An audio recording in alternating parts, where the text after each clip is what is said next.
Hello and welcome to The Real Sex Education. I'm Degree Waite and I'm joined as ever by accredited sex and relationship therapist Cate Campbell. Hello, Mum. Hello, Diggs. Mum, today is the first episode of doing 2 episodes a week. Hooray! Yes, I know, it's cool. Going forward, we're going to have the regular episodes coming up on Thursday and a special Real Sex Education after school episode dropping on Mondays, where we'll answer the questions you sent in to us via our anonymous Google form that you can find the link to in the bio of this episode or on our social media accounts. You'll find us at the RSE Pod everywhere. Okay, we're going to get straight to them today, and our first question deserves a trigger warning, as we'll be discussing issues around rape and sexual assault. Links, of course, will be in the show notes to support services, but please, if these topics are something that will cause you any distress, we don't want to do that at all, and we've got loads of other episodes that you can listen to, which are a bit more light than this one, but here we go. I think it's important because someone has emailed this in, and I think this is a very, very important question. So, they say, "Hi, I'm hoping you can help. I don't do this all the time, but sometimes when I'm having sex or I'm on my own, I fantasize about being raped. I don't want to be raped, obviously, but sometimes I fantasize about it when I want to come. I have done this for as long as I can remember. I'm worried that there is something wrong with me. Am I normal? Please keep me anonymous." So, are they normal? Yes. It's one of the most common, if not the most common, fantasy. If not the most common. Yeah. I feel like people will read the title and hear that and be like, "What? Fantasize about rape? That's insane." But I think, this is why it's such an interesting question, because just so we can answer it first and foremost, yes, it's normal. Yeah. But what do you think that's down to? What's the psyche? Well, what I think a lot of it is about not having to be responsible for what happens, because there's a lot of shame involved in sex. So people often, if they feel that it's not their doing, then they can engage with it. I didn't choose this, it's somebody else. And also, there's all sorts of other things with the fantasy. So if you read any that are written down, they tend to go something along the lines of the rapist is going, "Oh, you're so beautiful. I've never seen anyone as beautiful as you. I just couldn't resist." And obviously that is nonsense. Everyone can resist. That is total tripe. So people's fantasies are often not what the reality would be. I mean, they may say, "Oh, it was scary." But actually, that little bit of fear element in the fantasy is fine. In real life, they would not want to be raped at all. Of course they wouldn't. She says right here, she makes a very, very big point of it. It's not its own sentence. It just says, "I don't want to be raped," obviously. And I think that is the thing. Yeah. And I think, so there's a couple of things I want to pick up on, because we talked very briefly about this before, actually. So yes, it's normal to fantasize about being raped. Okay. And I remember you telling me once it's popular amongst some rape victims. Well, sometimes people who've been sexually abused want to, in real life, have a slightly rough kind of experience, because that allows them to feel that they're in control. Right. So it's a way of dealing with their trauma, if you like. So sort of reliving it, but this time they're in the driver's seat. And I think we alluded to this previously when we were talking. Yes. Yeah. I mean, the people pathologize reenactments of things, or maybe using kink if you've been raped sometimes, something like that. Now, I am not saying, before everybody gets cross, that everybody who engages in kink is doing it to heal themselves. I don't think that's true. It's not true. Yeah. And it's considered completely mainstream, and it's absolutely fine. So none of that. But for some people, sometimes they will do things which are helpful to them psychologically, if you like. And sometimes that idea that something can happen and they can this time be in charge is really, really useful. There's also quite a lot of research which says that people who don't fantasize are more likely to act out. Wow. Okay. Yeah. So that's very interesting. Yeah. So it's really important that we all do that. And if those fantasies help us a bit, then so much the better. I mean, I recommend sort of submission fantasy to some people who can't be sexual because they feel so guilty about it and so ashamed, unless they role play someone else. So I'll say role play whatever you like, make up a story and go with that, or make up a fantasy if that helps you when you're while you're having sex, or masturbating, do that. And Yeah. there's absolutely nothing wrong with it. I think we pathologize people way too much. There's no need. Exactly. And I think obviously like there's a few things I wrote about this because this question just inspired so many thoughts in my head, because we've talked about this before, where the fantasy in your head, yes, in your head, let's say in this example, you're being raped, you're being sexually assaulted, which is a non-consensual act. However, it's your fantasy. Yeah. You're in control, and you're the one doing the narrative. So to fantasize about this, it's not a real.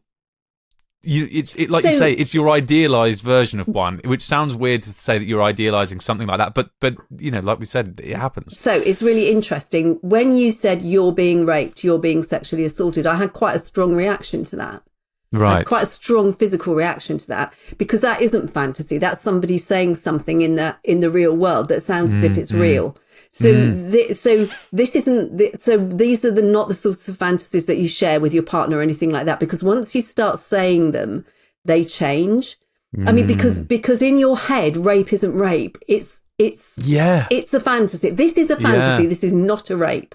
Yeah. And when you start saying it out loud, even the words, I was it feels it's not right. It's not what's happening. This is a fantasy. So that's the question now: is when does a fantasy become worrying? Because obviously we are dealing with something serious here. Is there a point at which a fantasy becomes worrying? When it's a plan. When it's a plan. So instead of being like you're some princess in a tower and whatever you're imagining is imagining. Whereas when it's like, right, there's a person I know, I don't know, whatever, however you'd start planning it out, that's when it becomes a worry.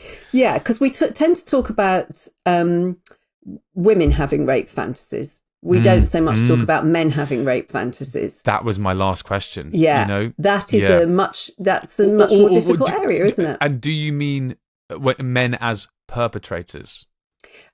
Men as rapists, yes. Yeah, exactly. Yeah, sorry. Well, because obviously, you could be a man and fantasize about being raped, but yeah. Even saying, but what I mean is, so that was kind of my question as well. Yes, and men, might well fantasize about being raped, either by women or other men, or animals, often come up as well.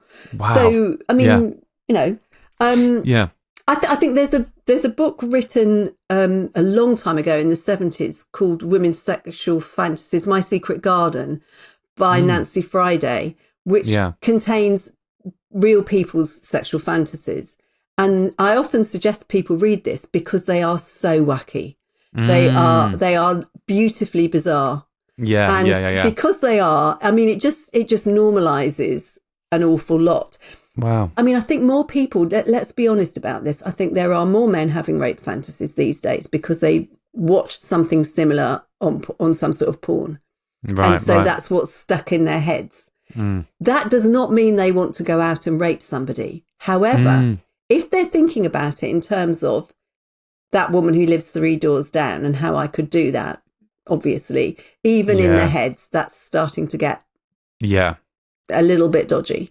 Exactly. It kind of reminded me as well of something we talked about before in our Straight Men Who Have Sex with Men episode with Dr. Joe Court, where he talked about feeling erotic versus feeling, I guess, romantic or sexual. And he was sort of saying, straight men feel romantic towards women, right? However, he was saying their erotic, like sexual brain can be turned on by different things. And it's that thing of going, no way in real life, as this person has messaged in today, no way in real life would they actually want something like this to happen to them. However, in that fantasy, in their brain, it's some erotic sort of turn on. And it's interesting that you said about not sharing it with people, because obviously there is such a thing as consensual non-consent, known as CNC for short. And people do this. It's a big thing. So there is grounds for this. But what I would say is, firstly, if you're going to engage in any of that, do your research. Learn how to make this extremely safe for other people. We're talking safe words, talking about it. Make sure it's consensual for everyone. Everyone knows what's going on. And we've talked about this before with fantasies. when a fantasy is in your brain, it's yours, you're in control of it, and it is still that fantasy. It's that amazing thing. As soon as you open it up to other people, it can start getting diluted and changed, and there's a lot more variables in there. We have to be honest, it's a dangerous thing. Well, if you're talking about acting things out, then that's very different, and that has to be co-constructed if you're going to act something out. That's exactly what I mean. But if you're talking about sharing a fantasy, the only reason people might be shocked by what you're saying. They might turn them off. But more to the point, it ruins your fantasy. That's what you were saying. That's what I meant. Yeah. So don't because when you say them out loud, they sound ludicrous. And actually, what I said about men's fantasies becoming increasingly violent because of watching porn. And it doesn't mean I'm down on porn, but I am down on the sort of porn where people are actually hurting people because and hurting with no consent, no intent to involve them, just hurting them. If you say that out loud, please, by all means do, because that's different. Because actually, then when you say it out loud, you might realise how odious and vile it is, which is different from having something that you've dreamed up in your own little head, and that stays there and is completely ridiculous.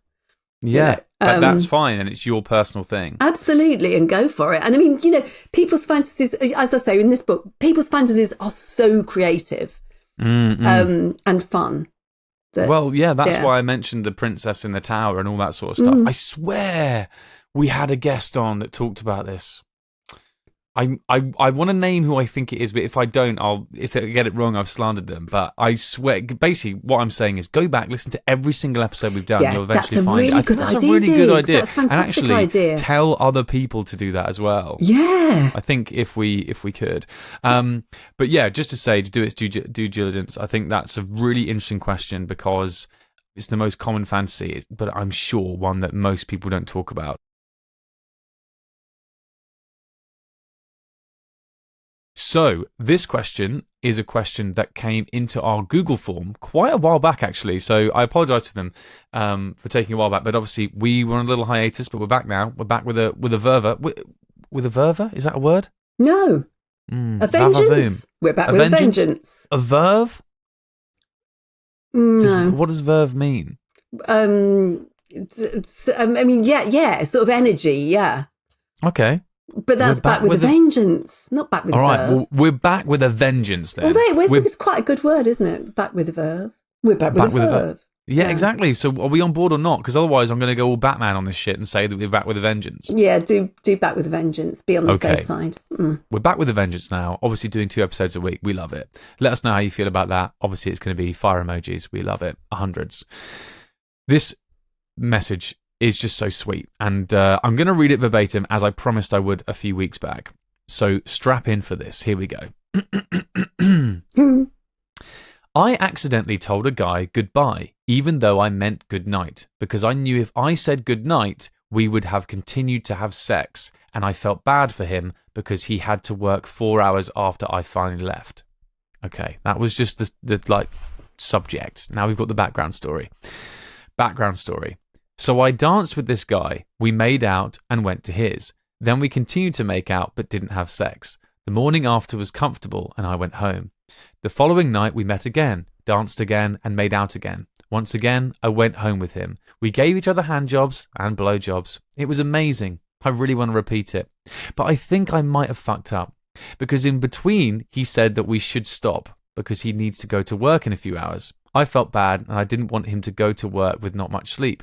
So I offered to go home because of how I felt. I explained it to him, but we continued to make out. We had a brief talk about spanking, as in not everyone likes it, which is why he only tapped my ass. Then after some more making out, I got up and... Fuck, sorry.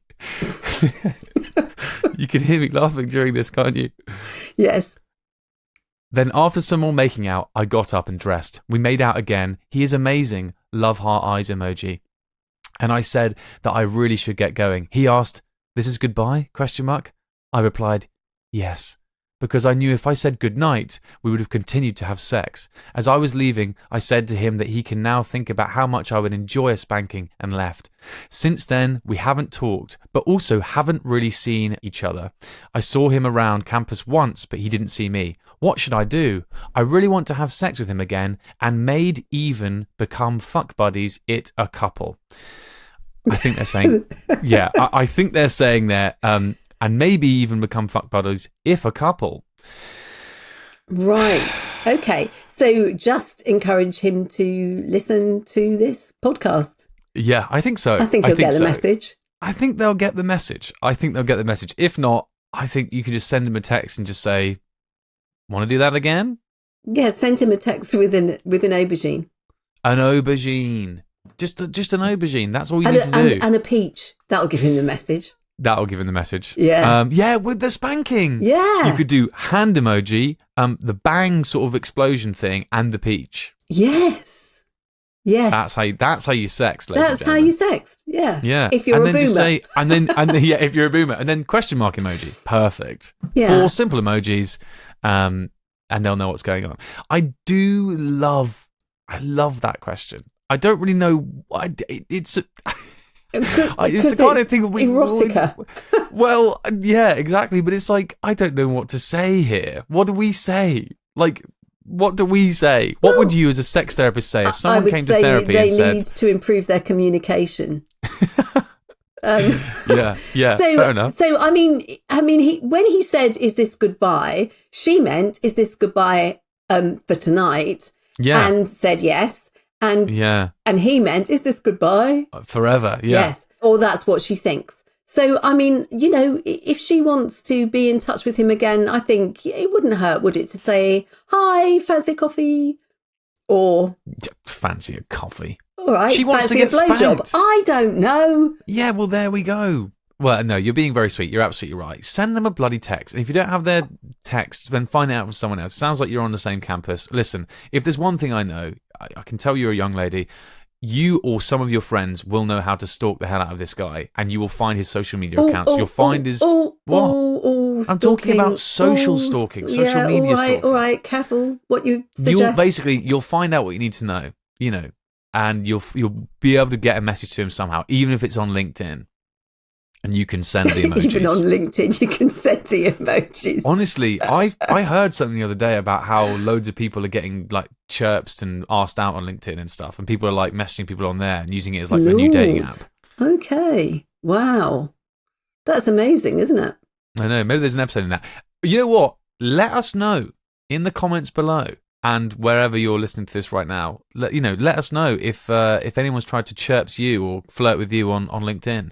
What's the best social media for finding a date? That is a great question, because a lot of people say it's Instagram. They're like, "Oh, it's the best dating app out there." Really? I mean, I don't know, but I don't know. Not for me. I'm not really much of a sliding into DMs man. Well, that's a relief.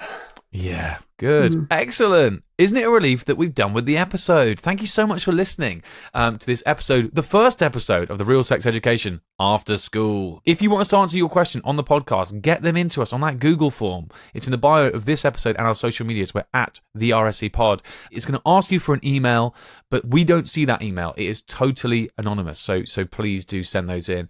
Subscribe to us wherever you're getting this podcast at the moment so you don't miss next week's edition of the Real Sex Education.